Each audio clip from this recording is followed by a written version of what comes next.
സംസ്ഥാനത്ത് റബ്ബർ വിലയിൽ വൻ വർധനവ്. കർഷകർക്കും തോട്ടം മേഖലയ്ക്കും ആശ്വാസം പകർന്ന് RSS 4 ഗ്രേഡ് റബ്ബറിന് കിലോയ്ക്ക് 271 രൂപ എന്ന റെക്കോർഡ് നിരക്കിലെത്തി. അന്താരാഷ്ട്ര വിപണിയിലുണ്ടായ വിലക്കയറ്റവും ആഭ്യന്തര വിപണിയിലെ ദൗർലഭ്യവുമാണ് വില ഉയരാൻ പ്രധാന കാരണമായി വിലയിരുത്തപ്പെടുന്നത്.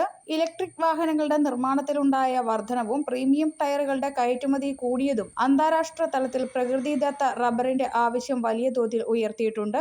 ബാങ്കോക്ക് അടക്കമുള്ള വിദേശ വിപണികളിലും സമാനമായ വിലക്കയറ്റം ദൃശ്യമാണ്. ആഗോളതലത്തിൽ ഉപഭോഗം വർദ്ധിക്കുമ്പോഴും പ്രതികൂല കാലാവസ്ഥയും മറ്റ് കാരണങ്ങളും മൂലം വിപണിയിൽ ആവശ്യത്തിന് റബ്ബർ എത്തുന്നില്ലെന്ന് association of natural rubber producing countries വ്യക്തമാക്കുന്നു. കഴിഞ്ഞ ഏതാനും വർഷങ്ങളായി പ്രതിസന്ധിയിലായിരുന്ന കേരളത്തിലെ റബ്ബർ കർഷകർക്ക് വില 250 രൂപ കടന്ന് മുന്നേറുന്നത് പുതിയ പ്രതീക്ഷയാണ് നൽകുന്നതെന്ന് റബ്ബർ ഡീലറായ ജെയിംസ് പറയുന്നു. പ്രദേശമായി പരുവത്തിൽ ഇങ്ങനെ പോവുകയാണെങ്കിൽ ഇപ്പം ഷോർട്ടേജ് ഉണ്ട്, നല്ല കേരളത്തിൽ നിന്ന് നല്ല ഷോർട്ടേജ് ഉണ്ട്, ഇന്ത്യയിൽ മൊത്തം ഷോർട്ടേജ് ഉണ്ട്. ഇമ്പോർട്ട് കൊണ്ട് മാത്രമേ ഇവർക്ക് മുന്നോട്ട് പോകാൻ മേല. അപ്പോൾ ഒരു 300 രൂപ വരെ വേണം ഇത് പ്രതീക്ഷിക്കാവുന്ന വിലയാണ്. ഇപ്പം ലാറ്റക്സിനാണെങ്കിലും 65 രൂപ ഇന്ന് നടന്നിട്ടുണ്ട്. ഇപ്പം റെക്കോർഡ് വില തന്നെയാണ്.